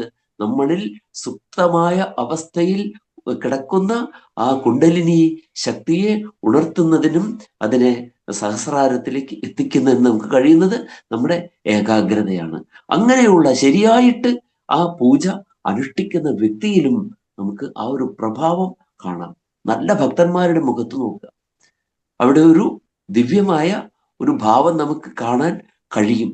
നമ്മുടെ നിരഹങ്കാരമായ ദൃഷ്ടി കൊണ്ട് നോക്കിയാൽ നമ്മളിലും ഇതുണ്ടാകാൻ പാടില്ല, അഹങ്കാരം ഉണ്ടാകാൻ പാടില്ല. അപ്പൊ നമുക്ക് ആ ഒരു പ്രഭാവം കാണാൻ കഴിയും. അതാണ് എനിക്ക് പറയാനുള്ളത്. ഇതിന് പക്ഷെ ഗംഗാധരൻ സാറിന് ഇതിനെക്കുറിച്ച് കൂടുതൽ ആയിട്ട് പറയാൻ കഴിയും എന്നെനിക്ക് തോന്നുന്നുണ്ട്. നമസ്കാരം. നമ്മൾ ആരാധിക്കുന്നതിനുള്ള മാർഗങ്ങളൊക്കെ പറയുന്നത് താന്ത്രിക ആചാരങ്ങളാണ്. തന്ത്രസമുച്ചയത്തിലൊക്കെ പറയുന്നത് പോലാണ് ഈ വിഗ്രഹം പ്രതിഷ്ഠിക്കുക, വിഗ്രഹത്തിന് പിന്നെ പല രീതിയിലുള്ള അർച്ചനകളൊക്കെ ചെയ്യുക. അത് പണ്ടത്തെ കാലത്തും ഭഗവാൻ എന്തെങ്കിലും കൊടുക്കുക എന്നുള്ളതുകൊണ്ട് അത് യജ്ഞ സംസ്കാരത്തിൽ നിന്ന് വന്നതാണ്. യജ്ഞം തന്നെ അങ്ങനെ ഉണ്ടായതാണ്. വാസ്തവം നമ്മൾ ഇങ്ങോട്ട് എടുക്കുന്നതനുസരിച്ച് നമ്മൾ തിരിച്ചു കൊടുക്കണം എന്തെങ്കിലും എന്നുള്ള രീതി വന്നതാണ്. അത് വളർന്നു വന്ന് തന്ത്രത്തിലാണ് കൂടുതൽ വളർന്നത്. അങ്ങനെ വന്നിട്ട് അതിനകത്ത് ഈ പൂജാവിധികളും ഒക്കെ വന്നു. നമ്മുടെ മനസ്സിൻ്റെ സംസ്കാരം വരുന്നതനുസരിച്ച് ഉയർന്നുയർന്ന് ചിന്തിക്കും. അദ്വൈതത്തിലെത്തുമ്പോൾ ഇതൊന്നും വേണ്ട, ജ്ഞാനം മാത്രം മതി, ജ്ഞാനം കൊണ്ട് മാത്രം കൈവല്യം കിട്ടും. അതേസമയം ഭക്തിമാർഗത്തിൽ ഇതൊക്കെ വേണം താനും. അതിൽ ഭഗവത്ഗീതയിൽ പറഞ്ഞില്ലേ, പത്രം പുഷ്പം ഫലം തോയം യോമേ ഭക്ത്യാ പ്രേക്ഷതി എന്ന് പറയുന്നില്ലേ? അതാണ് ഭഗവാന് ഇഷ്ടം എന്ന് പറഞ്ഞിട്ടുണ്ട്. അതുകൂടാതെ ജ്ഞാനത്തിൻ്റെ മാർഗം വരുമ്പോൾ ഇതൊന്നും വേണ്ട. ഒരു വിഗ്രഹത്തെ പ്രതിഷ്ഠിച്ച് ആരാധിക്കുന്നത് താന്ന രീതിയിലുള്ള ഭക്തിയാണെന്ന് അവിടെ പറയുന്നുണ്ട്. ഉത്തമ ഭക്തനാകുമ്പോൾ അതെല്ലാം അങ്ങ് പോയി. അപ്പം അതൊക്കെ നമ്മുടെ ഈ മനസ്സിൻ്റെ പരിവർത്തനം അനുസരിച്ച് സ്വീകരിക്കേണ്ട ഒരു കാര്യമാണ്. അത്രയേ ഉള്ളൂ. അല്ല, അതിനകത്ത് ഇന്ന നിശ്ചയമൊന്നുമില്ല. പിന്നെ എന്താ നമ്മൾ പലപ്പോഴും പലരും കളിയാക്കി ചോദിക്കും, നിങ്ങൾ എന്തിനാ ദൈവത്തിന് തിന്നാൻ കൊടുക്കണമെന്നൊക്കെ ചോദിക്കുന്നവരുണ്ട്. അത് ഞാൻ പറഞ്ഞു തരാം. അതെന്താന്ന് വെച്ചാല് നമ്മുടെ ആചാരരീതികളെയൊക്കെ പുച്ഛിക്കുന്ന ആളുകളുണ്ട്. പക്ഷെ നമ്മളതല്ല, നമ്മൾ ഓരോരുത്തർക്കും ചേരുന്ന രീതിയിൽ. അതാണ് പറയുന്നത്, ഇറച്ചിവെട്ടുകാരൻ്റെ ദൈവം അവരവരുടെ മനസ്സിൻ്റെ സ്ഥിതിയനുസരിച്ചാണ്. ആ മനസ്സിൻ്റെ വളർച്ചയനുസരിച്ച് മാറും. അത്രയേ ഉള്ളൂ അതിനകത്ത്. എന്ന് പറയുന്നത് പോലെ നമ്മൾ എന്താ ഭഗവാന് കൊടുക്കേണ്ടത്? അത് യതന്ന പുരുഷോ ഭവതി തദന്നാസ്തസ്യ ദേവതാഹ. നമ്മളെന്താ കഴിക്കുന്നത് അതാണ് നമ്മുടെ ദേവതയ്ക്കും കൊടുക്കുന്നത്. കൊടുക്കേണ്ടതും അങ്ങനെയാണ്. അത് രാമായണത്തിൽ പറയുന്നുണ്ട്. രാമൻ പിതൃക്കൾക്ക് തർപ്പണം ചെയ്യുന്ന സമയത്ത് കൊടുക്കുന്ന ഭക്ഷണം വനത്തിലല്ലേ പിതാവിൻ്റെ തർപ്പണം ചെയ്യുന്നത്. അപ്പോൾ അത് കണ്ടപ്പോൾ ഭരതന് സങ്കടം വന്നു പോലും. പക്ഷെ അവിടെ ഇതാണ് നമ്മൾ അപ്പോൾ എന്താണ് രാമൻ ഭക്ഷിക്കുന്നതെന്ന് മനസ്സിലായി. അവിടെ വനത്തിലുള്ള ഫലവും മൂലവും ഒക്കെയാണ് ഭക്ഷിക്കുന്നത് അവിടെ മനസ്സിലായി. അതെന്താ കാരണം? നമ്മളെന്താണോ, നമ്മുടെ ഭക്ഷണം എന്താണോ അതാണ് ഭഗവാൻ അർപ്പിക്കേണ്ടത് എന്നാണ് അവിടുത്തെ സങ്കല്പം. അത്രയേ ഉള്ളൂ. പിന്നെ ബോഭവീതു എന്നുള്ളതിനെ ആരോ ചോദിക്കുന്നത് കേട്ടു. അത് പിന്നെ ഫ്രാൻസ് ശരിയായിട്ട് പറഞ്ഞു. പക്ഷെ രണ്ടെണ്ണം ഉണ്ട്. ഒന്ന് യങ്ങന്തവും പ്രത്യയം ഇല്ലാത്ത രൂപമാണ് ലുഗന്ധം വന്നിട്ട് പോകുന്നത്. ബോഹൂയത്തെ എന്നുള്ളതിൽ നിന്ന് വരുന്നതാണ്, അതാണ് യങ്ങന്തം. ബോഭവീതി എന്ന് വരുന്നത് ലുഗന്ധം. നമ്മളിതിൻ്റെ എങ്ങനെ ഇതുണ്ടാകുന്നു ഇതൊന്നും നമ്മൾ അറിയണ്ട. അതൊക്കെ വ്യാകരണത്തിൻ്റെ അങ്ങേയറ്റം ചെല്ലുമ്പോൾ അറിഞ്ഞാൽ മതി. പക്ഷേ ഇതിൻ്റെ അർത്ഥം നമുക്ക് മനസ്സിലാക്കണം. യങ്ങന്തമാണെങ്കിൽ യങ്ങുലുഗന്ധമാണെങ്കിലും ഒരേ ഒരർത്ഥമാണ്. നല്ലവണ്ണം സംഭവിക്കുന്നു എന്നോ അല്ലെങ്കിൽ വീണ്ടും വീണ്ടും സംഭവിക്കുന്നു എന്നോ ആണ് അതിൻ്റെ ബോഭവീതി എന്ന് പറഞ്ഞാൽ. ബോഹൂയതയെന്നോ ബോഭവീതി എന്ന് പറഞ്ഞോ അർത്ഥം. അങ്ങനെ ആയിത്തീരട്ടെ എന്നാണ് ബോഭവീതു എന്നുള്ളതിൻ്റെ അർത്ഥം. അർത്ഥമെല്ലാം നല്ലവണ്ണം ഫ്രാൻസ് വിശദീകരിച്ചു. Thank you sir. അപ്പൊ ഒരു ചോദ്യം കൂടി ചോദിക്കട്ടെ. ഈ ഈ ഉപനിഷത്തിൽ പറയണല്ലോ അവിദ്യ വിദ്യ, അവിദ്യാം ച മൃത്യും തീർത്ത വിദ്യാം ച അമൃതശ്നുതേ. അപ്പൊ ഈ അവിദ്യ എന്ന് പറയുന്നതാണ് ഈ കാര്യങ്ങൾ. അവിദ്യയാ മൃത്യും തീർത്തുക വിദ്യയാ അമൃതമശ്നുതേ. അവിദ്യയാ മൃത്യും തീർത്തുക വിദ്യയാ അമൃതമശ്നുതേ. അപ്പൊ ഈ നമ്മൾ ചെയ്യുന്ന ഈ തന്ത്രവിദ്യ അതൊക്കെ അവിദ്യയായിട്ടാണ് കണക്കൂട്ടുക. തന്ത്രം അവിദ്യ തന്നെയാണ് ശരിക്കും പറഞ്ഞാല്. നമ്മുടെ മൃത്യുവിനെ തരണം ചെയ്യാനുള്ള ഒരു ഉപാധിയാണ് അത്. അല്ല, ശരിയായിട്ട് ജ്ഞാനമുള്ള ഒരാൾ എന്ത് ചെയ്യില്ല? ജ്ഞാനമുള്ള ഒരാൾ ഇതിനൊന്നും പോവില്ല, ഈ താന്ത്രിക വിധികൾക്കൊന്നും പോവില്ല. അദ്ദേഹത്തിന് ഏത് സമയത്തും തന്റെ ശരീരം ത്യജിക്കാം.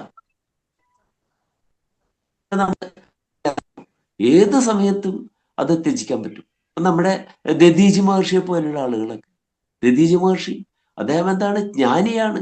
അതുകൊണ്ടാണ് ദേവേന്ദ്രന് എന്ത് വേണം? അസ്ഥി വേണം. ശരി, എടുത്തോളൂ, അല്ലെ? എന്താണ്?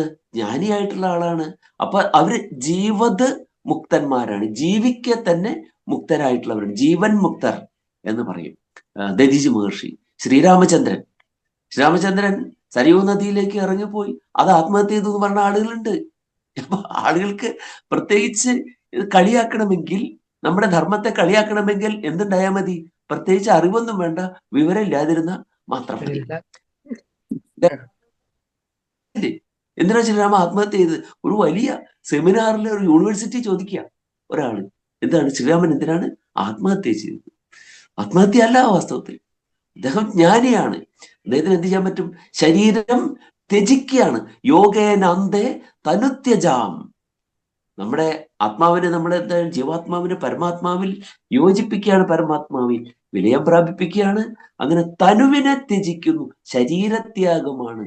അത് ആ സരയൂ നദിയിൽ ത്യജിച്ച് കളഞ്ഞു എന്ന് മാത്രമേ ഉള്ളൂ. അങ്ങനെയുള്ള ആളുകൾക്ക് എന്ത് വേണ്ട? ഇവിടെ നമുക്ക് അന്ത്യേഷ്ടി, ശവ്യകർമ്മം അനുഷ്ഠിക്കുന്നതിന് വേണ്ടി ആ ശരീരം അവിടെ ആവശ്യമില്ല. അവർക്ക് എങ്ങനെയാണ്? ശവ്യകർമ്മണി കൃതേവ അകൃതേവ എന്നാണ് അവരുടെ മുക്തി. ശവ്യകർമ്മം എന്ന് പറഞ്ഞാൽ ശവത്തിന് നമ്മൾ ചെയ്യുന്ന സംസ്കാരം. ആ ഒറ്റ സംസ്കാരം നമുക്ക് അറിയുള്ളൂ, ശവസംസ്കാരം. ആ ഒരു വാസ്തവത്തിൽ സംസ്കാരങ്ങൾ എത്രയുണ്ട്? 16 സംസ്കാരങ്ങളുണ്ട്. 16 19 സംസ്കാരങ്ങളൊക്കെ ഉണ്ട്. 16 പറയുന്നവര് 2-3 കൂട്ടുന്നില്ല എന്ന് മാത്രമേ ഉള്ളൂ. ഇപ്പൊ അന്ത്യേഷ്ടി വരെ സംസ്കാരമായി കൂട്ടാത്തവരുണ്ട്. അന്ത്യേഷ്ടി, അവസാന ശവസംസ്കാരം, അവരത് കൂട്ടുന്നില്ല. എന്താണ്? പാണിഗ്രഹോ അഗ്നിയാഹിതി, പാണിഗ്രഹണം കഴിഞ്ഞ് അഗ്നിയാധാനം വരെ മാത്രം 16 പറയുന്നവരുണ്ട്. അവര് ശവസംസ്കാരം ചെയ്യുന്നില്ലേ? ശവസംസ്കാരമുണ്ട്. കർണവേദം ഉണ്ട്, കാതുകുത്തല് ഉണ്ട്, വിദ്യാരംഭമുണ്ട്. ഇതൊക്കെ സംസ്കാരങ്ങളാണ്. പക്ഷെ അവര് ഇതൊക്കെ വേറെ സംസ്കാരമായിട്ട് കൂട്ടുന്നവർ എന്ത് ചെയ്യും? ഈ ഉപനയനത്തിന്റെ കൂട്ടത്തിൽ 3 വ്രതങ്ങളും കൂടെ കൂട്ടും. വൈഖാനസ വ്രതം, മഹാനാമിനി വ്രതം, അങ്ങനെയുള്ള വ്രതങ്ങളൊക്കെ അവർ കൂട്ടും. അപ്പൊ അത് ഒന്നായി. അപ്പൊ 3 കുറവ് വന്നു. അപ്പൊ അവര് എന്ത് പറയും? അന്ത്യേഷ്ടിയും കർണവേദവും വിദ്യാരംഭവും ഒക്കെ അവർ സംസ്കാരമായിട്ട് കൂട്ടും. അങ്ങനെയാണ്. അത് ആ ഗണനയിലുള്ള വ്യത്യാസം മാത്രമാണ് അവിടെ ഉള്ളത്. അപ്പൊ ഈ ശവ്യകർമ്മം ജ്ഞാനിയായ ഒരാൾക്ക് ചെയ്യേണ്ട ആവശ്യമേ ഇല്ല. അതൊക്കെ അത് ചെയ്യുന്നത് വരെ എന്താണ്? ഇങ്ങനെയുള്ള നമ്മുടെ കുറവുകൾ കൊണ്ടാണ് നമ്മൾ ഇതൊക്കെ ചെയ്യുന്നത്. സുധീരന്റെ ക്വസ്റ്റ്യന്, ആ ചോദ്യത്തിന് ഈ 2 ആചാര്യന്മാരും വളരെ തക്കതായിട്ടുള്ള നമുക്കുള്ള ഒരു വിവരണമാണ് തന്നിട്ടുള്ളത്. ഇത് വളരെ പ്രസക്തമായിട്ടുള്ള ഒരു ചോദ്യമായിരുന്നു. ഇവിടെ നമ്മൾ കുട്ടികളോട് നമ്മൾ നേരിട്ട് ഉത്തരം പറഞ്ഞു കൊടുക്കേണ്ട ഒരു കർത്തവ്യം ഉള്ളതിനാൽ ഈ ചോദ്യം വളരെ പ്രസക്തമായിട്ടുള്ളതാണ് ഒന്നാണ്. ഈ നേരത്തെ ഫ്രാൻസിസ് സാർ പറഞ്ഞ പോലെ ശരിയായിട്ടുള്ള തത്വം അറിഞ്ഞു കഴിഞ്ഞിരുന്നാൽ ഭഗവാനും ഭക്തനുമായിട്ടുള്ള വ്യത്യാസമില്ല, അവിടെ ഒന്നായിത്തീരുന്നു. പിന്നെ എന്തുകൊണ്ട് നമ്മൾ അമ്പലങ്ങളിൽ ഈ പൂജകളും നിവേദ്യങ്ങളും ചെയ്യുന്നു എന്ന് ചോദിച്ചാൽ, പ്രാണപ്രതിഷ്ഠ ചെയ്തു കഴിഞ്ഞാൽ ഭഗവാനിൽ ആ പ്രതിഷ്ഠയിൽ നമ്മൾ പ്രാണാംശം ഉണ്ടെന്നുള്ള ഒരു സങ്കല്പമാണുള്ളത്.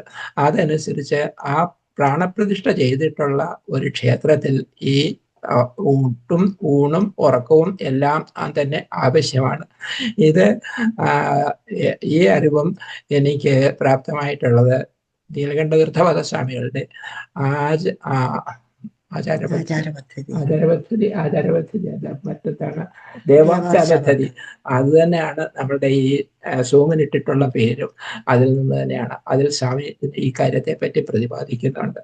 പിന്നെ നാരായണീയത്തിലെ 1000-ൽ പരം ശ്ലോകങ്ങൾ വായിച്ചു കഴിഞ്ഞിരുന്നാലും ഈശ്വരനെ സാരൂപ്യ രൂപത്തിലുള്ള സ്വരൂപത്തോടു കൂടിയുള്ള ഭഗവാനെ വർണ്ണിച്ചതിന് ശേഷം ആദ്യത്തെ 2 അധ്യായം കഴിഞ്ഞാൽ ബാക്കിയുള്ളതെല്ലാം സ്വരൂപ വർണ്ണനയാണ്.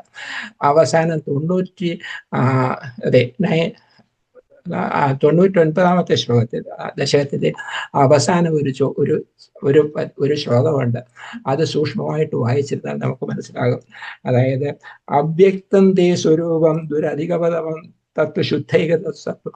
ഭഗവാനെ കാണാൻ നമുക്ക് കഴിയുന്നില്ല. അങ്ങയുടെ സ്വരൂപം അവ്യക്തമാണ്. ഈ കാണുന്നതെല്ലാം വ്യക്തമായിട്ട് ഞാൻ കാണുന്നതെല്ലാം എന്താണ്? അത് ശരിയായിട്ടുള്ള ആ രൂപമല്ല. പരബ്രഹ്മത്തിന് അത് സ്വരൂപമില്ലാത്ത ഒന്നാണല്ലോ. അതിന് യാതൊരു ഗുണങ്ങളുമില്ല, അതിന് യാതൊരു വർണ്ണങ്ങളുമില്ല. അത് പരബ്രഹ്മമായിട്ട് ഈ ലോകം തന്നെ, ഈ പ്രപഞ്ചം തന്നെ ആ ബ്രഹ്മമായിട്ട് നമ്മൾ കാണണം എന്നുള്ള അതാണ്.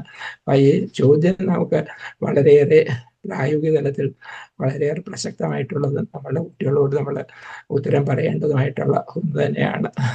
പിന്നെ ഇന്നത്തെ ഈ പ്രഭാഷണത്തിൽ നിന്ന് എനിക്ക് ആദ്യം സുധീർ തന്നെ പറഞ്ഞ പോലെ ആ പ്രദക്ഷിണത്തിന്റെ 4 തത്വങ്ങൾ അറിയാതെ പോലും ഞാൻ ചെയ്തിട്ടുള്ളതാണെങ്കിൽ പോലും ഇപ്പോൾ സാറ് പറഞ്ഞതിന് ശേഷം അതിൻ്റെ വ്യക്തമായിട്ടുള്ള ആ രൂപം, അമ്പലത്തിൽ പോയിരുന്നാൽ പ്രദക്ഷിണം ചെയ്യുമ്പോൾ കൂപ്പുകൈയോടുകൂടി പ്രദക്ഷിണം ചെയ്യുക, മന്ത്രോച്ചാരണത്തോടുകൂടി അറിയുന്ന ധ്യാനത്തോടുകൂടി പ്രദക്ഷിണം ചെയ്യുക, ഇതെല്ലാം ഇപ്പോൾ പറഞ്ഞു തന്നപ്പോൾ മനസ്സിലായി, കൂടുതൽ നമുക്ക് മനസ്സിലായി. പിന്നെ സാറ് ചോദിച്ചതിൽ സ്വച്ഛന്ത മൃത്യുവിനെ പറ്റി ഒരു യുക്തിഭംഗം ഉണ്ടോ എന്ന് ചോദിച്ചു. തീർച്ചയായിട്ടും സ്വച്ഛന്ത 16 വയസ്സ് തന്നെ അല്ലേ സാർ നല്ലത്? 16 വയസ്സാകുമ്പോൾ എന്നും ആ യുവത്വത്തിൽ തന്നെ മാർക്കണ്ഡേയൻ കഴിയുന്നു. സ്വച്ഛന്ത മൃത്യുവാണെങ്കിൽ വിഭീഷണരുടെ കാര്യം നമുക്കറിയാം, പ്രായമാകുന്നു, അപ്പോൾ ജരാനരകൾ ബാധിക്കുന്നു, ഇഷ്ടമുള്ളപ്പോൾ മരിക്കാം. ഇവിടെ ആണെങ്കിൽ യുഗങ്ങൾ കഴിഞ്ഞിരുന്നാലും യുഗരഹസ്യങ്ങളെല്ലാം പറഞ്ഞു തരാനായിട്ട്, വരാൻ പോകുന്ന യുഗത്തെ പറ്റിയും പറഞ്ഞു തരാനായിട്ട് മഹാഭാരതത്തിൽ വനപർവ്വത്തിൽ നമുക്ക് മാർക്കണ്ഡേയ വ്യാഖ്യാനങ്ങൾ പല അധ്യായങ്ങളായിട്ട് പറഞ്ഞു തരുന്നുണ്ട്. അവിടെ നമുക്കതെല്ലാം വളരെ വ്യക്തമായിട്ട് വരുന്നുണ്ട്. ഈ കലിയുഗത്തിൽ നടക്കുന്ന ഈ കാര്യങ്ങളെയെല്ലാം മഹാഭാരതത്തിൽ വളരെ വ്യക്തമായിട്ട് നമുക്ക് ധരിച്ചു കേൾക്കാനായിട്ട് കഴിയുന്നു. പിന്നെ ഇന്നത്തെ പ്രഭാഷണത്തിൽ നിന്ന് ക്യാരി ഹോം ആയിട്ട് നമ്മൾ എന്തൊക്കെയാണ് കൊണ്ടുപോകുന്നത്? ഈ സ്വച്ഛന്ത മൃത്യു, ഈ പ്രദക്ഷിണം, അതുപോലെ കുഞ്ഞുങ്ങൾക്ക് പേരിടുന്നത്, ഇതെല്ലാം മനസ്സിൽ വീണ്ടും വീണ്ടും നമുക്ക് ഓർത്തു വയ്ക്കാൻ കഴിയുന്ന ഭാഗങ്ങളാണ്. ഇന്ന് ഭാഗവതത്തിൽ നമ്മൾ 2ാമത്തെ ദ്വിതീയ സ്കന്ധത്തിൽ 2യ അധ്യായമാണ് ഞങ്ങൾ വായിച്ചത്. അതിൽ തന്നെ രാധ വായിക്കുകയുണ്ടായിരുന്നു, വിവരിച്ചു തന്നു. ഈ യജ്ഞകർമ്മങ്ങളെല്ലാം ചെയ്യുന്നത് അതിനുള്ള ഒരു ഫലം ലിമിറ്റ്, അതിനൊരു പരിമിതിയുണ്ട്.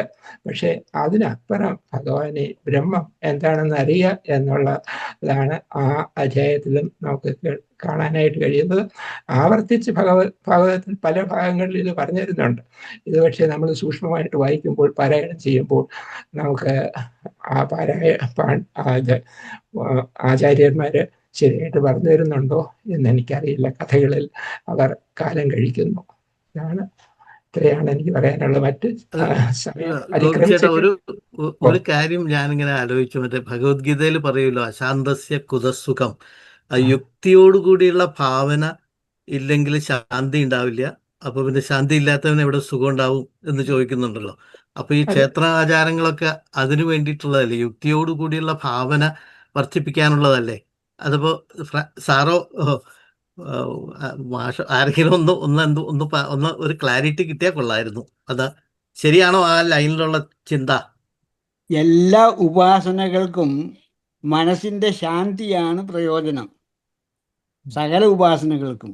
അത് വേദാന്തത്തിൽ പറയുന്നത് ഉപാസനകളിലെല്ലാം കൂടെ ചേർന്ന് മനഃശാന്തി വരുത്തിയതിന് ശേഷം ആത്മജ്ഞാനം ഉണ്ടാകണം. അതുപോലെ മൃത്യും തീർത്തുക വിദ്യാമൃതമിഷ്ണു എന്നുള്ളിടത്ത് അവിദ്യ എന്നുള്ളത് കൊണ്ട് ഈ അപരവിദ്യയെയും അതായത് സാമാന്യ ലോകത്തുള്ള എല്ലാ ജ്ഞാനത്തെയും ഉപാസനകളെയും എല്ലാം ഉൾപ്പെടുന്നു. അതുകൊണ്ട് നമ്മുടെ മനസ്സിന് ശാന്തി വരുത്തുക, ശരീരത്തിന് ആരോഗ്യം ഉണ്ടാക്കുക, ഇതെല്ലാം ചെയ്തിട്ട് വിദ്യ കൊണ്ട് ആത്മജ്ഞാനത്തിനുള്ള ആണ് വിദ്യ എന്ന് പറയുന്നത്. അതുകൊണ്ട് നമ്മൾ പിന്നെ അമരത്വത്തെ പ്രാപിക്കണം എന്നാണ് പറയുന്നത്. ഇപ്പൊ എല്ലാ ഉപാസനകൾക്കും മനഃശാന്തിയാണ് പ്രയോജനം. ചിത്ത സംശുദ്ധി. വേറെ ചോദ്യങ്ങള് വിജയൻ സാർ വല്ലതും ചോദിക്കുന്നുണ്ടോ? പ്രൊഫസർ വിജയൻ അൺമ്യൂട്ട് ചെയ്താട്ടെ. ഇല്ല സർ, സംശയമൊന്നുമില്ല. നമുക്ക് കൺക്ലൂഡ് ചെയ്യാമെന്നോ? മറ്റ് ഇന്നത്തെ പ്രഭാഷണം നമുക്ക് കൺക്ലൂഡ് ചെയ്യുകയാണെങ്കിൽ രാധ അവസാനമായിട്ട് നിർവ്വാണ ഷട്കം ചൊല്ലും. അതിനു മുൻപായിട്ട് സുധീർ തന്നെ സാറ്, രണ്ട് ആചാര്യന്മാർ നമ്മളുടെ കൂടെ ഉണ്ട്.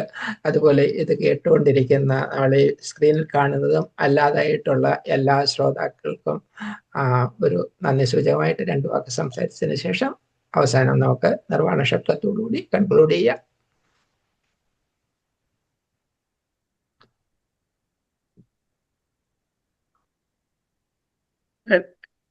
കേൾക്കാലോ അല്ലേ?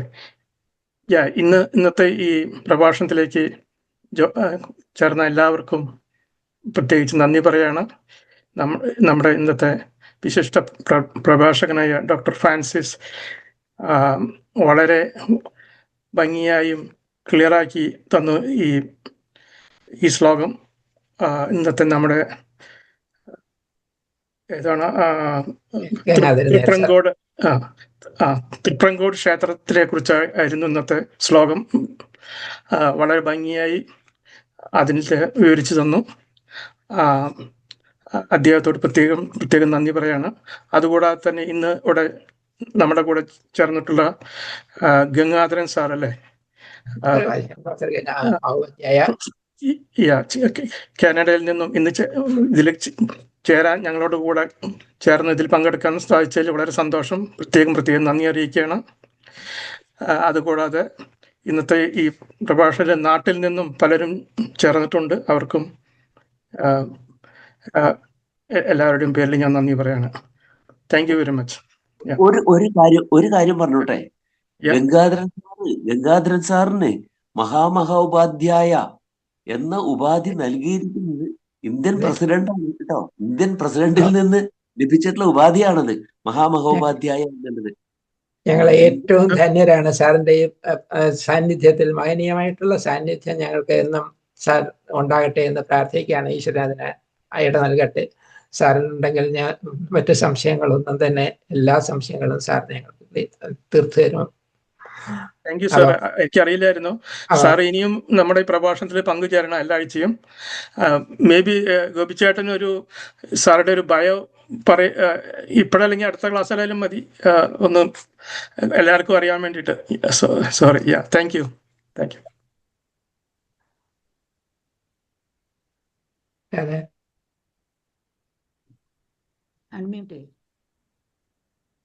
ഓം വിദ്യാധിരാജായ നമഃ.